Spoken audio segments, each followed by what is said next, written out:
also not be looking at surface area. Maybe I'll save that for another video, or you can look up into that in your own time.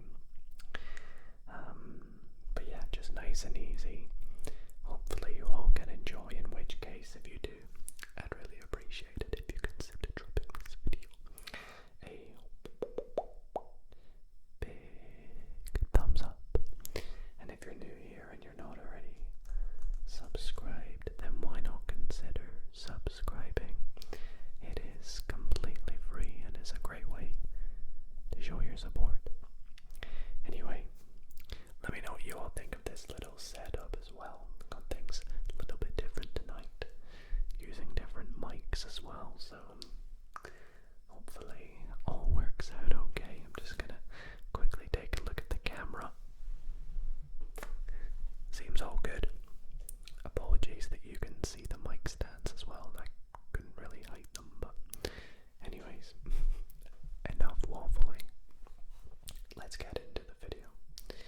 So, as I said, we're going to be looking at areas and volumes, and I think we'll start off by taking a look at some areas of 2D shapes.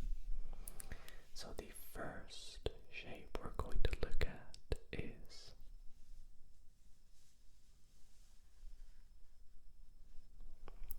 this thing here. Now, what is this? Well, many of you will probably instantly recognize this as a square, but many of you mathematicians may just call it a quadrilateral, as we cannot prove it is a square without measuring it.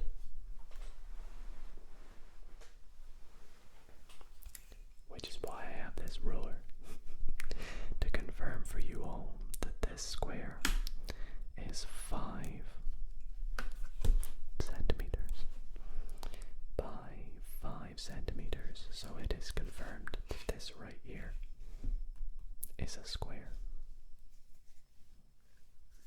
We're going to be using a Sharpie as well.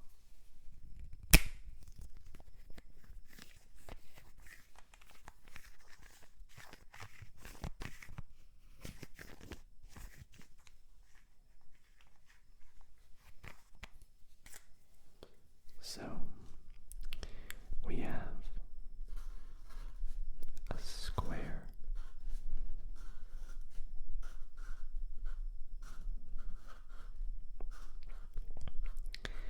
and when it comes to squares we have 4 equal sides.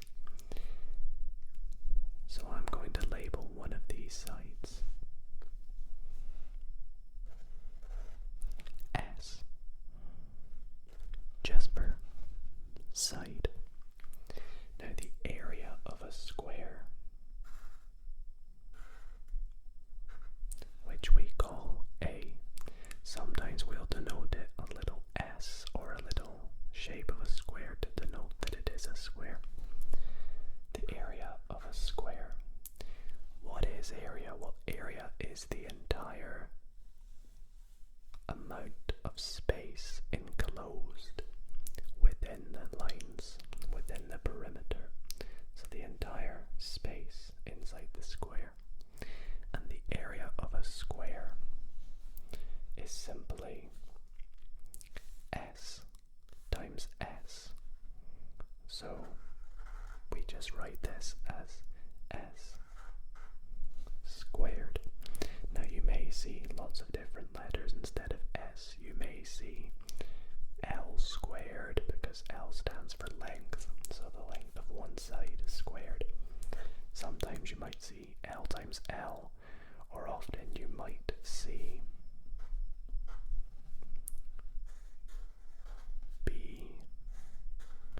BH, which simply just means the base of the square times the height of the square, but I don't see any need to write that because they're the same length.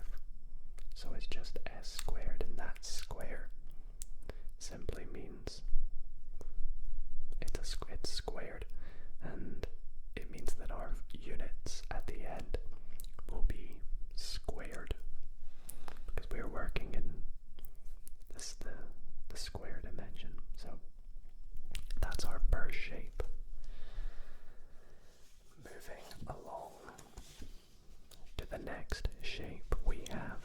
similar one.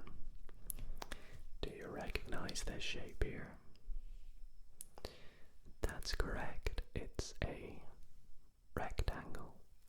A rectangle, which is just another quadrilateral, which is a shape of 4 sides and 4 angles. So this is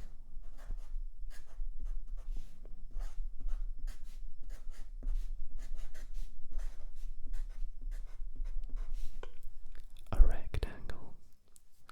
Now obviously a rectangle is unlike a square. It doesn't have 4 sides the same. No.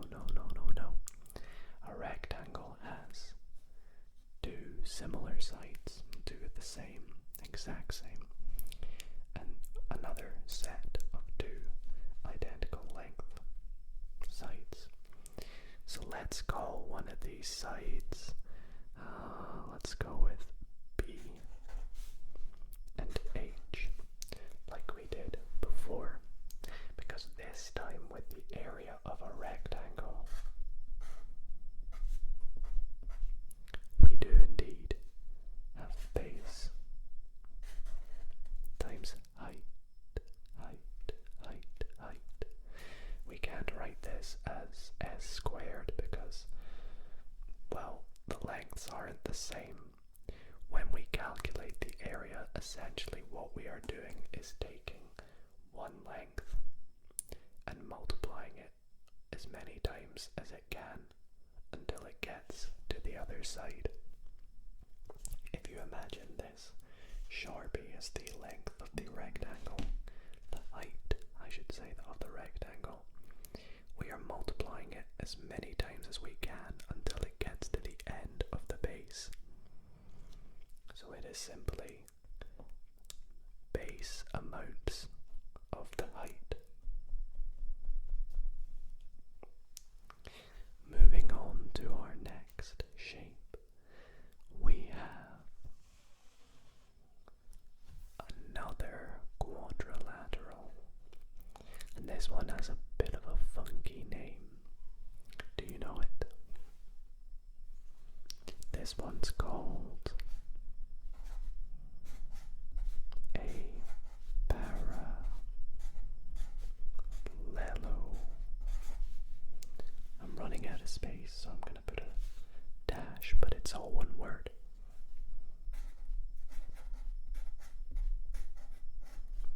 A parallelogram.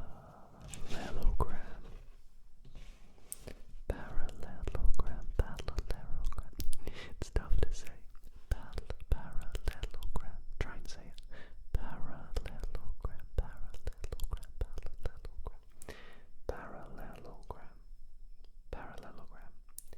And the reason it gets its name is, well, it has 2 sets of 2 sides like a rectangle that are the same, but they run parallel.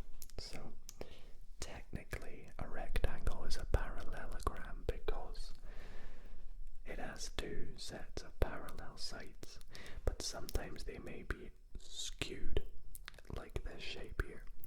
It's still a quadrilateral, and it is still a parallelogram.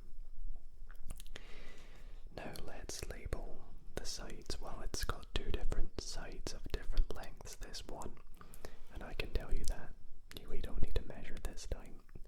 So let's call it B and H, like we've been doing. Now this may surprise you, but the area of a parallelogram, despite it missing some spaces, is still base times height. Now why is it base times height? Why? That looks so peculiar, doesn't it? Well, if you were to imagine I took this segment here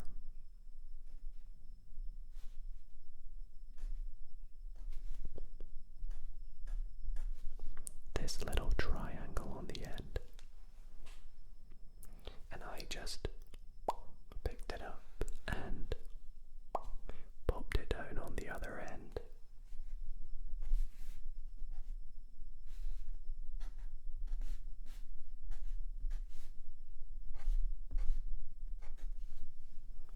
like so.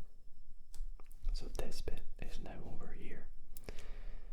You can see we have made a rectangle.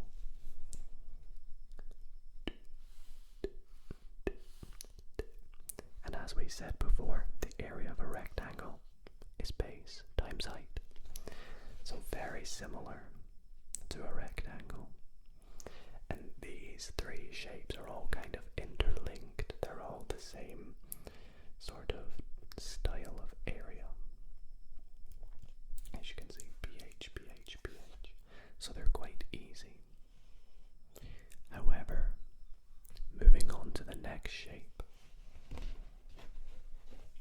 we have this little guy here. You probably know what this is, but for those who don't, this is indeed a triangle.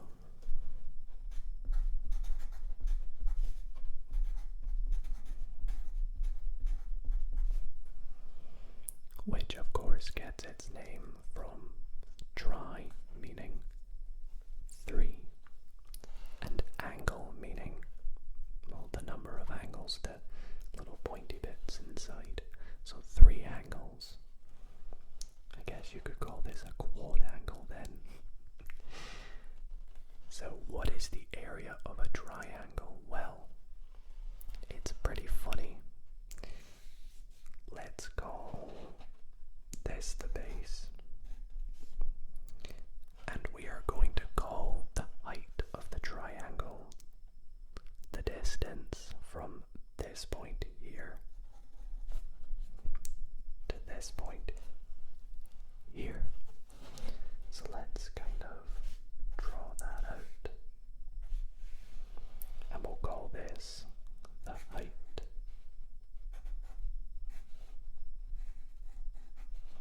It's the height of the triangle from the very tip to the very base.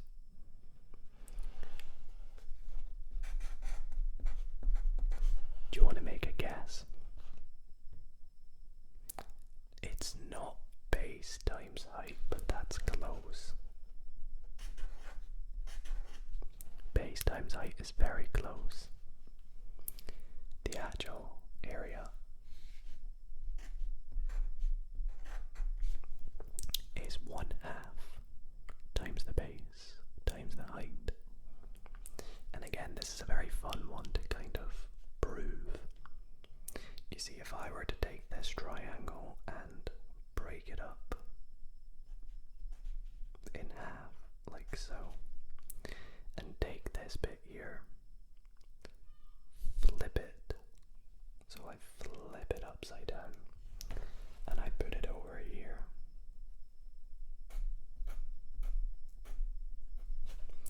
You would see that this bit here is now over here. And we have made a sort of rectangle, haven't we, over here? So why is it not base times height then? You're probably saying, well, that there is not the base. That's only half of the base, isn't it? The other half is still there to calculate for. So we moved it up there though. This bit is now up here. So instead it's half of the base times the height. And that's how we get the area of a triangle. And last but not least, we have the area of this thing here, which is kind of going off the screen, I apologize. This is my favorite shape of all these ones here because it's very weird. This is, of course,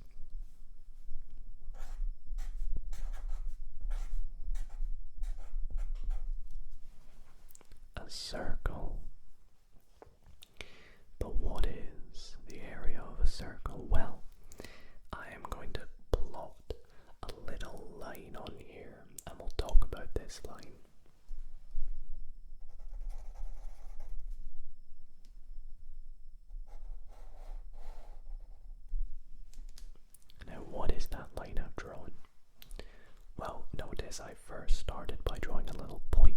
center of the circle, and I connected that point right until it hit what we call the circumference, the perimeter, the edge of the circle.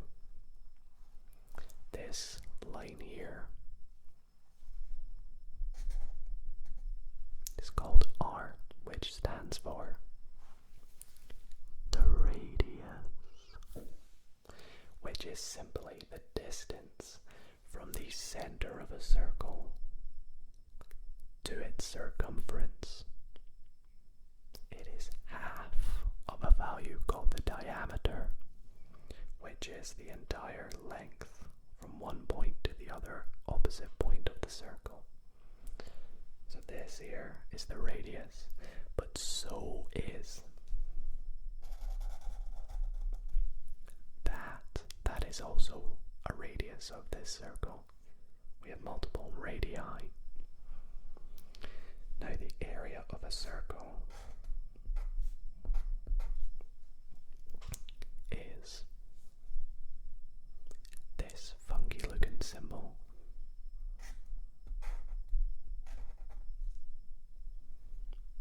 which we'll come back to, times the radius squared.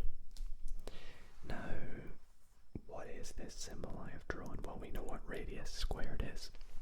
That's just the radius times the radius. But what is this here? Well, pi is this fancy mathematical concept that is a number, and I've written it down here for you, which is 3.141596, because the number actually goes on forever. It's never ending. So pi is, it's sort of a ratio that is used a lot with circles, for helping us work out areas and volumes, and as you can see in our case, it is the ratio between the radius squared and the area. So it helps us work out the area given the radius squared. So this area of a circle is pi r squared, and as you can see, if I put pi into my calculator, which is that little symbol, and press equals, we get just a little bit of pi. It does go on for longer, but they say if you look far enough, pi will contain your phone number, which I think is pretty funny. Anyways, with all those out the way and done, I hope you enjoyed learning about the areas. Let's go on to some questions about areas. Alrighty, so I have a collection of questions here that we should be able to do with all the knowledge we have gathered from those areas.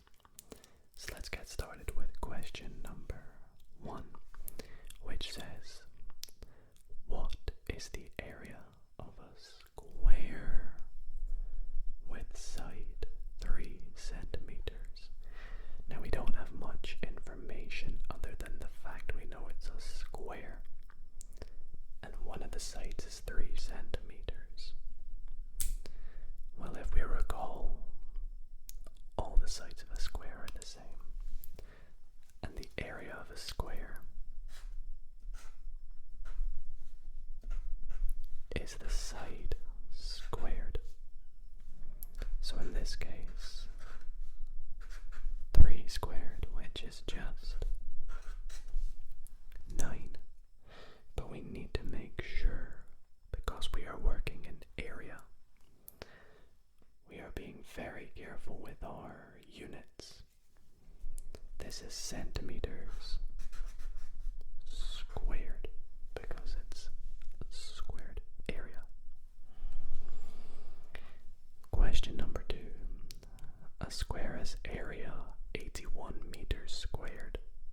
What is the length of one side? So this is the same as question 1, sort of, except we are working backwards, if you will. remember,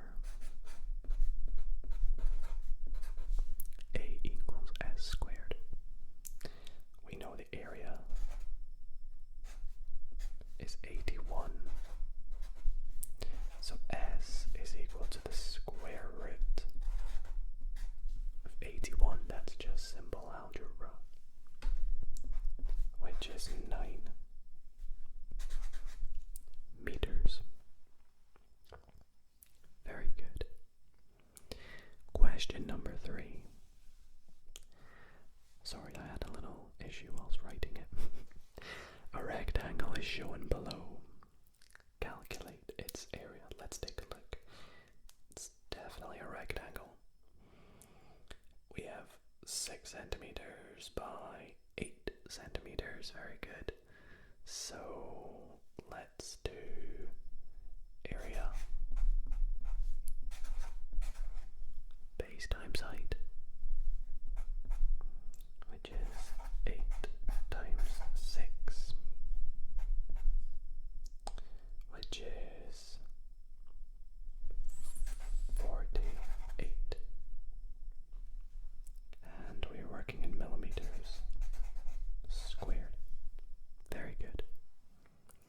And the last question I have here, actually I have one more, but it's on another piece of paper. I'll bring it over in a sec. What is the area of a triangle that has measurements B 7 cm and H 12 cm? I don't know why I'm saying cm, centimeters. Well, if we remember, area is a half base times height. I know I'm working in all one line. Sometimes we do that in maths. I'm sorry if it confuses you. Imagine I'm just continuing the equals on the next line. Half times 7 times 12. And because multiplication is multiplicative, or the area is multiplicative, we can multiply the half and the 12 to get 6, and then multiply the 7, so that we don't have to do 3.5 times 12. So let's do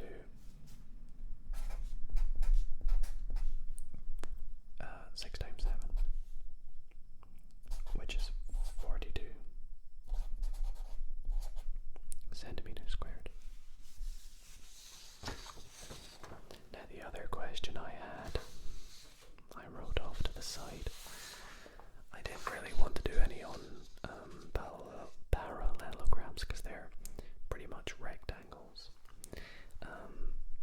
Is a question on circles. So a circle is radius 40 meters. It's quite a big circle. What is the area of the circle? Area equals pi r squared. Now, I'm just going to keep it as pi, but we will use the calculator. Times 40 squared. 40 squared is 1,600. Sometimes in maths, if you don't have a calculator, you can just write pi meters squared. But I will use my calculator because pi is not friendly, shall we say. And we'll do 1,600 times pi. You can even see the calculator wants us to keep it as just 1,600 pi. But the actual answer is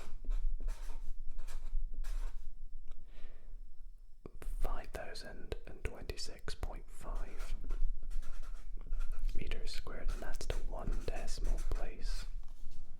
It's always important that you let your examiner know if you're doing an exam, if you have rounded, what you have rounded to, because it's not exactly 0.5, it's point something else, but that's me rounding it to 1 decimal place. Okay, so that's us covered areas for today's video. We're now going to move on to volumes. Now firstly, what is a volume? Well, a volume is the capacity in the third dimension that an object, a 3D object, can hold. Let's say I take, for example, this tub of extra chewing gum. The volume would simply be, what is the capacity of the inside of this? It's the area of the third dimension, kind of. If I was to take a jug of water and pour it into this, how much of that water could it hold? That's the volume. So let's look at some common 3D shapes.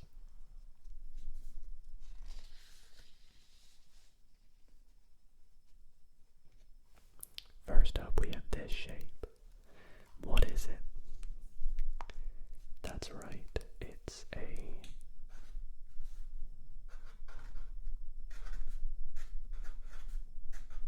cube. Let's think of some examples of some cubes. I don't know, a block in Minecraft, a dice. What else do we have? There's lots and lots. I just can't think on the spot. But yeah, a cube is essentially a square in 3D. So each side of this is a square of this cube. So are you already starting to get the hint? You might have an idea what the volume could be. Well, I'll give you a little clue. This is the only notation and only thing we'll use. S. We are using one side of the cube to help us calculate it. Well, volume, first up, we denote V. So the volume of a cube is not S times S, which says squared, but it is S times S times S, which is indeed S cubed. Or sometimes you might see length times base times height, but S cubed again is essentially what you want to use majority of the time. Now with a 3D shape, the majority of shapes, the volume will simply be whatever the area is on the end multiplied by the length of the shape. So as we can see, this is S squared times the length, which is S, because all sides are the same. So S squared times S, which is S cubed. With that in mind, if we move on to the second shape, which, what do you call this? Well, a lot of you may jump to the conclusion that it's called a cuboid, but us mathematicians like to call this a rectangular prism. A rectangular prism. For the purpose of this video, I'll just call it a cuboid. But a cuboid is, as you can see, a rectangular prism. It's like a cube, except the rectangle version. Now let's label some sides. Let's go B, let's call this H, and let's call this L, because all sides may be different. The volume, very well done. BHL. Well, actually, majority of people write LBH. I don't know why I wrote it in that order. I think because if I do it like this, it's easier for you to see that BH is the area on the end, and L is the length, because remember we talked about before the volume being the area on the end times the length. And this again goes back to that concept about, remember how we chatted about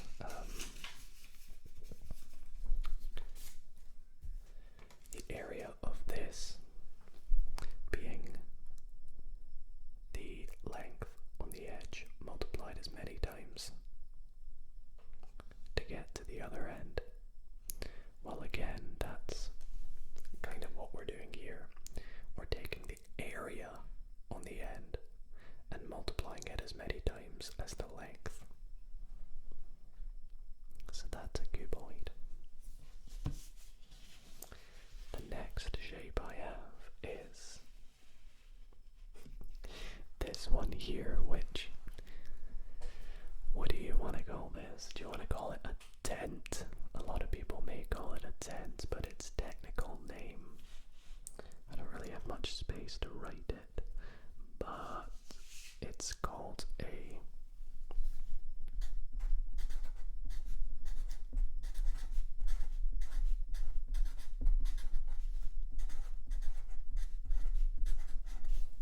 triangular prism. Now, without me labeling any parts of this triangle, if you remember or recall what the area of a triangle is, does that help you maybe work out what the volume of a triangular prism might be?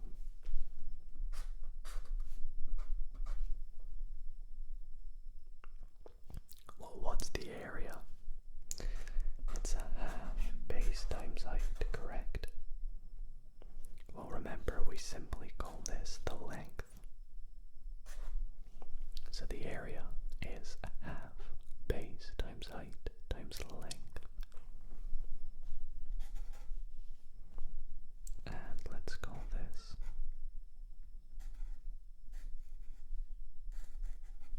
the height. So that is the volume of a triangular prism. And the last two shapes, this one here, a sphere.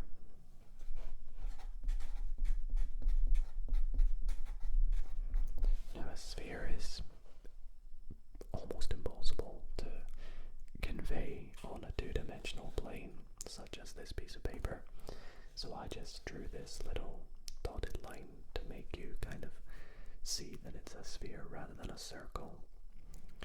Now the volume of a sphere, I'm just going to tell you because it's hard to explain.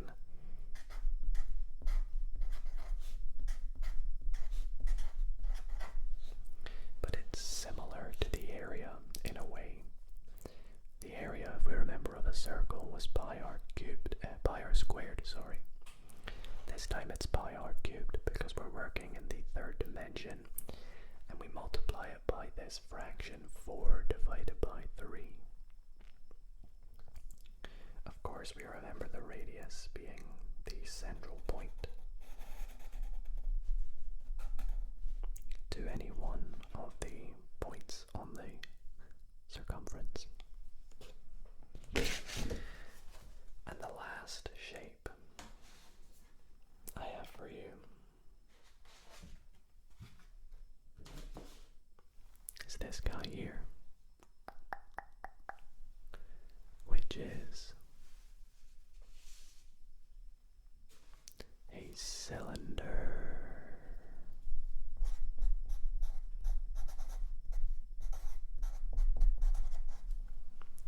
Let's think of some cylinders. Oh, for some spheres we have a ball, like a marble, anything sphere shaped. Cylinders we have maybe a bowl, a can, a bottle, anything that's perfectly shaped like a cylinder. Now remember, the area of most shapes is going to be the area on the end multiplied by the height or the length. So, what was the area of a circle? Do you remember?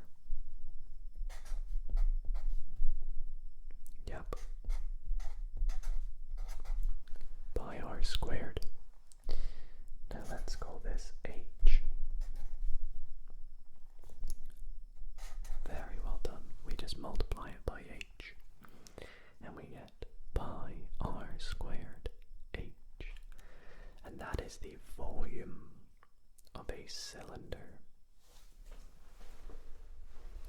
So, with those 5 shapes and working out through all the formulae, let's move on to some questions. Okay, so let's do some questions on volume. We have 5 questions here now. I have my calculator again because when working with volume it can get a little bit complicated. So anyways, let's begin. So a cube has side 5 meters. What is its volume? So to recall, the volume of a cube is side cubed. So that is simply 5 cubed. Now I would use a calculator here, but that's a nice easy one to remember, which is 125. Now what's the units for cubed? Can you guess? Very well done. If you said meters cubed, similar to squared except cubed. Moving on to question number 2, we have, what is the volume of a cuboid with base, height and length? 2 centimeters, 3 centimeters, 10 centimeters, respectively. Well, nice and easy. LBH. Well, we can write these in any order.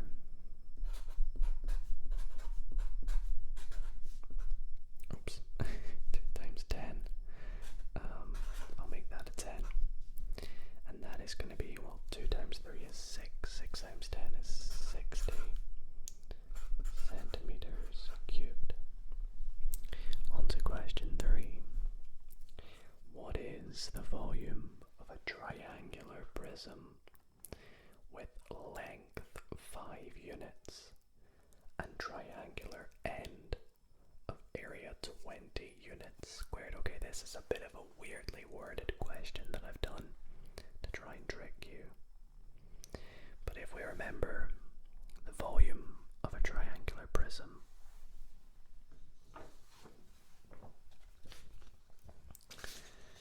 is the area on the end times the length. Now the area of a triangle, if we recall, is a half base times height. We know that that is 20. So if the volume is simply a half base times height, in our case that is 20 times 5, which is, no it's not, 60, my apologies, 20 times 5, which is 100 units. Sometimes we just use units. Question 4. A ball has volume 14 meters cubed. What is the radius of the ball? So again, we're working backwards in this question. We know volume of a ball. Well, a ball is a sphere. And I'll just recall for you that it's 4/3 pi r cubed. Well, if the volume is 14, we have 14 equals 4/3 pi r cubed. And with a little bit of algebra, let's rearrange for r. So if we divide the 14 by 4/3 pi, we get, let's do this all in one step actually. The radius is going to be the radius cubed. If we divide by 4/3 pi, that's the same as multiplying by 3/4 pi.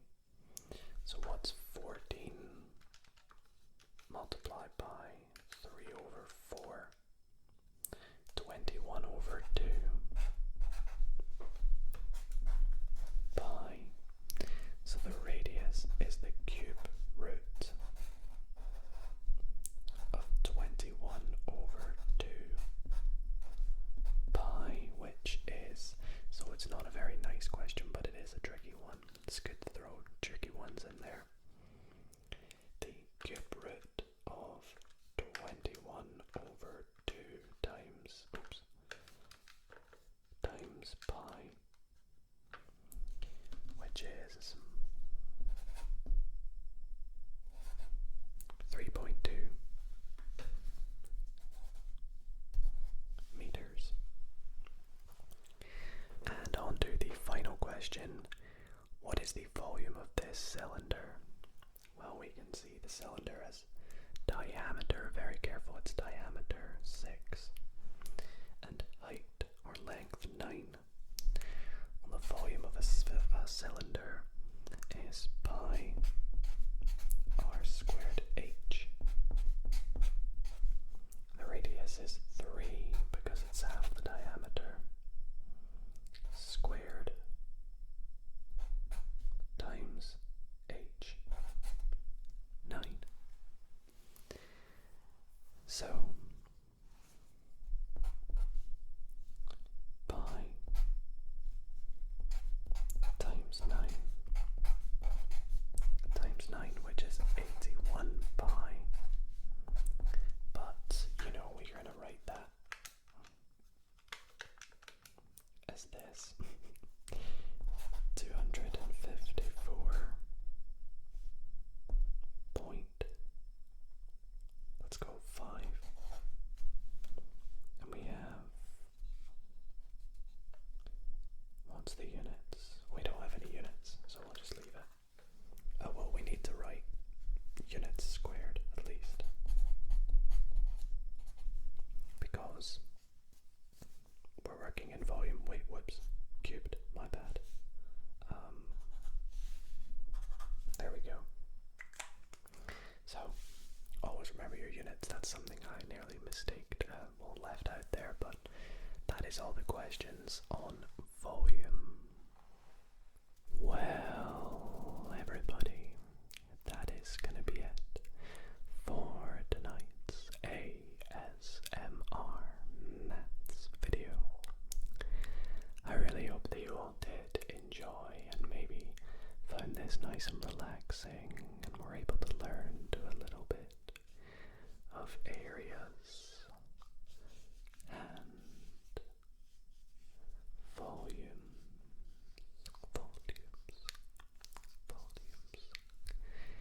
If you did enjoy, why not consider giving this video a